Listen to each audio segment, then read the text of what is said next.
Okay, sixth grade. Today is lesson 96. It's on functions.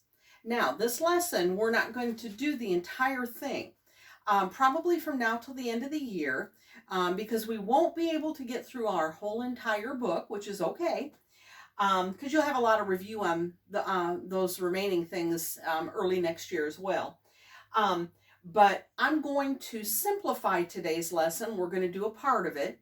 The examples, some of these examples are in your book if you want to go back and look at their explanations and things, but I'm going to try to make it simple. And then we're not going to do every lesson from here on out. I may skip around. I just wanted you to know that so that you don't think I'm forgetting certain lessons, okay? All right.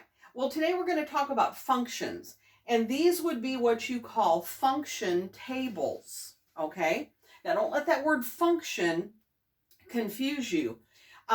If you remember earlier in the year, we learned to find patterns of numbers and find what number came next.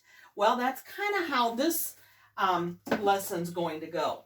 Okay, so this here stands for side, and this stands for perimeter. Now, the only way you would know that is if I gave you a formula over here, and I can show you that. Perimeter,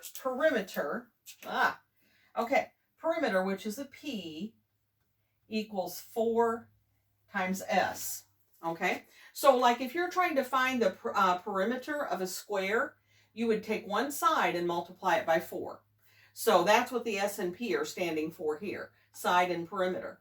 So since that's the case, if we multiply each side by 4, let's look at this. 5 times 4 is 20. 7 times 4 is 28. 10 times 4 is 40.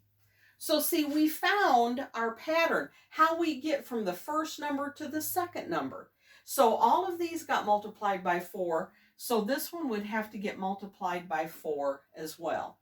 So 15 times 4 would be 60. Okay, so that's what would go in that box. Okay, all right, so that's our first function table there. Okay, now the others are doing kind of the same thing, only they're 2 steps. All right, let's look at this one. L could stand for length, who knows? But what we're doing is, here is our rule for this table. L plus 15. See, all of these are L, and you're going to add 15 to each one to get that number. So see, like here is L, 5. So 5 plus 15 would be 20. Okay, we're going to figure this one out in a minute, but let's go down here. 10 plus 15 would be 25, and 15 plus 15 would be 30. Okay, so let's go back up to 7 now. That's our L. So 7 plus 15 would be what? Okay, if you said 22, you were correct. Okay, all right. Now let's look at this one. Here, up here we added, down here we're going to multiply and then subtract. You say, how do you know you're multiplying? Okay, remember in algebra, if you have a number and a letter right next to it, and there's no sign in between them, that means multiply. So what we're going to have to do, here's our x's, 2, 3, and 4. Those are all x's. We're going to have to take each number x, and multiply it by 3, and whatever answer we get, we have to subtract 2 from it. Okay, so let's see how that works. First of all, first x is 2. 3 times 2 is 6. 6 minus 2 is 4. Okay, let's take our 3 now. 3 times 3 is 9, minus 2 is 7. Okay, now look at the next one. 3x minus 2. So here, our x is going to stand for 4. Can you figure that one out? If you take 3 times what x is, and whatever answer you get, subtract 2.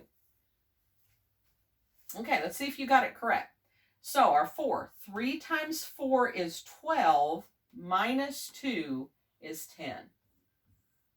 Okay, all right. That's your function tables. That's all I want you to do. I'm not going to have you graph functions.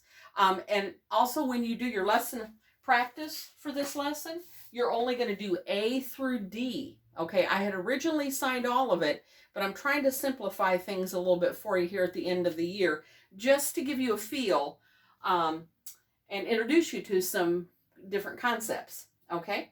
All right, so when you do lesson practice, just A through D and email me your answers.